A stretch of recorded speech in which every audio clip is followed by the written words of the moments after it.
Hello guys, ayan. Cooking time na naman. Gawa ko ng kusyarin yun guys.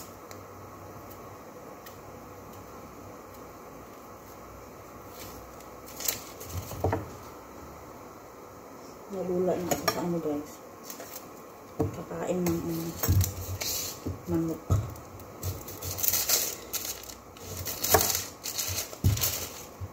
Kusyarin muna tayo ngayon.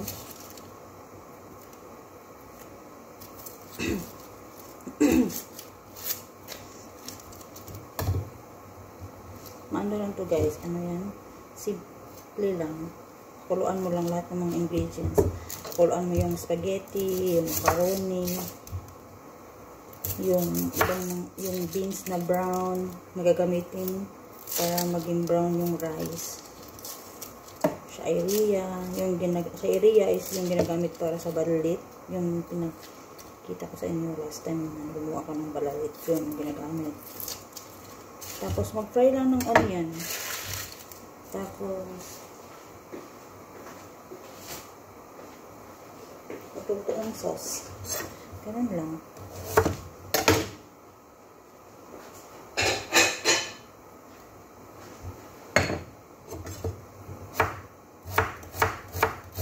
Simple lang din yung sauce ko guys. Tomato, basal, garlic.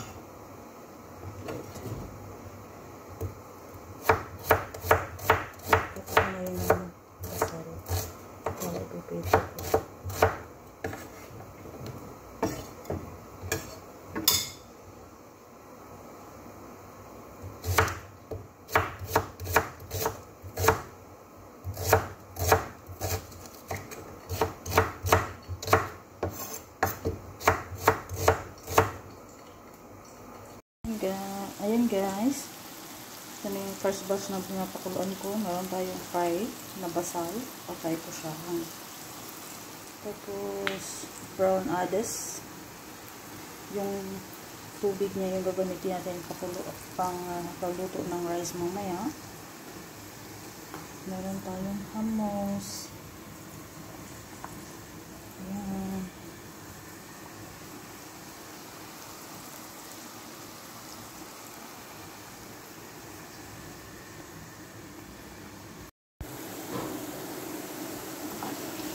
Guys, malapit nang maluto yung onion.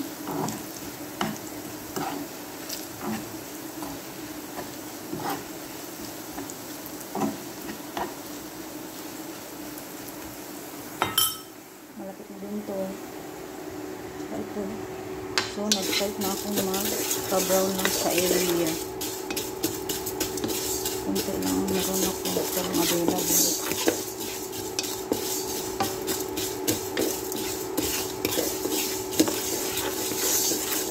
Ko lang siya, tapos ilagay ko yung rice, lagyan ko ng salt at kamon, tapos tubig nito. So ayan guys, okay na yung rice.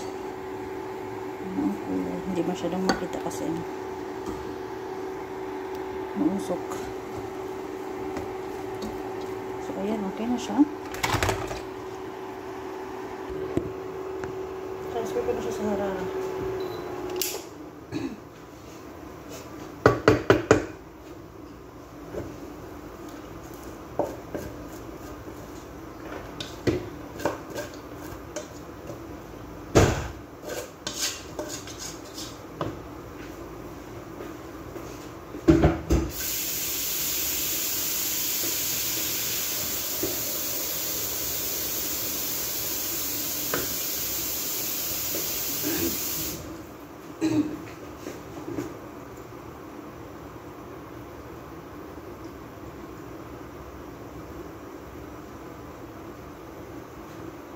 Kasi mix ko to guys. Yung pinakuluan ko. Ayan.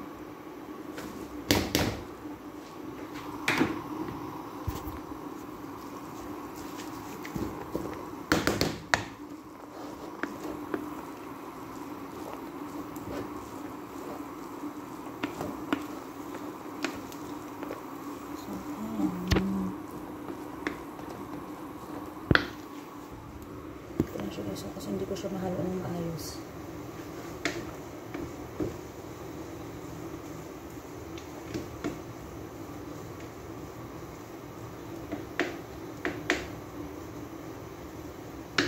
Tapos yung hummus, yung spaghetti at saka macaroni, toppings.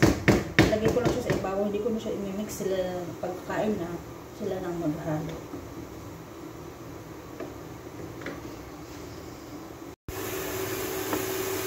Guys, kahit ito sa sauce. Nagpa-grind ako ng basal at saka garlic.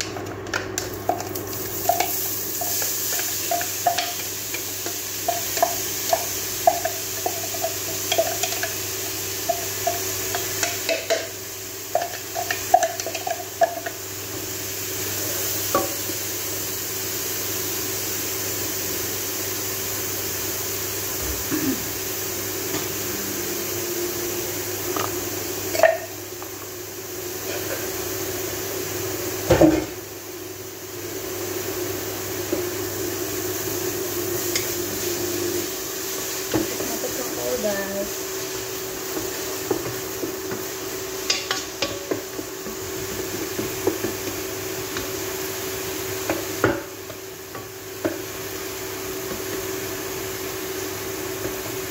basta yung onion golden brown.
Lalagyan ko ng 4 na peraso ng tomato.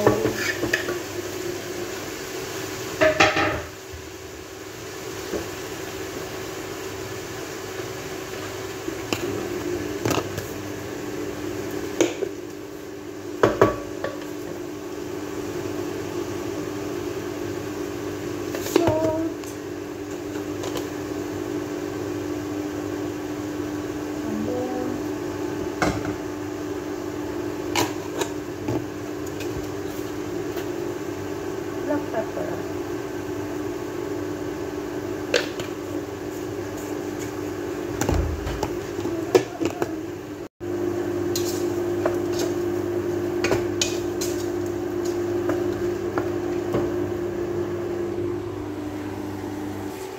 Ayan guys.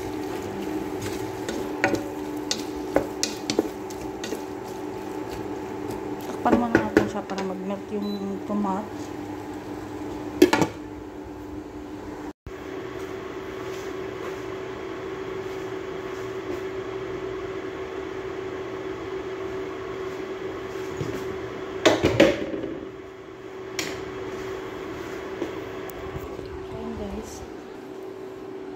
Nalagay ko na yung hummus. Next ko to, spaghetti at macaroni.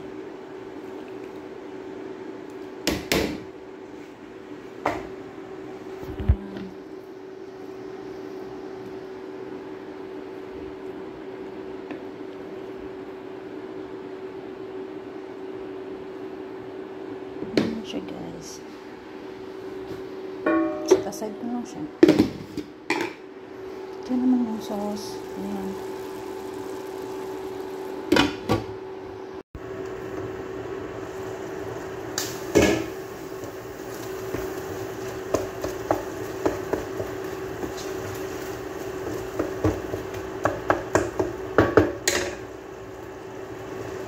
Nalagyan ko ng 2 spoon ng tomato paste.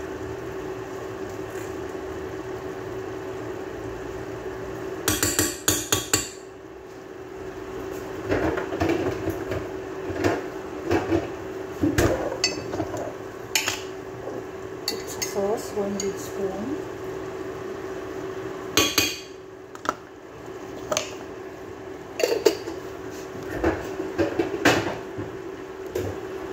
Kunting hot sauce.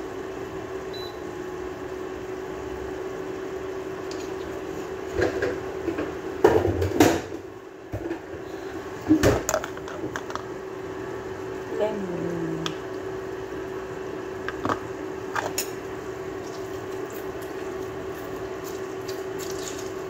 Dapat meron din tong 4 spoon ng vinegar kaso wala akong available na vinegar so lemon na.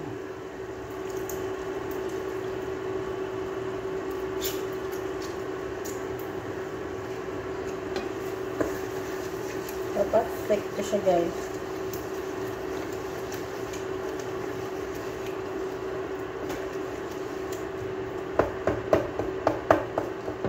So, ganyan na siya guys. Ganito siya. Hindi masabaw. So, lulutuin pa natin siya hanggang sa maging thick talaga siya. Maluto yung kamatis. So, takpan na lang muna natin siya. So, yun guys. Tapos na ako. Ito yung koshari. Ito yung sauce niya.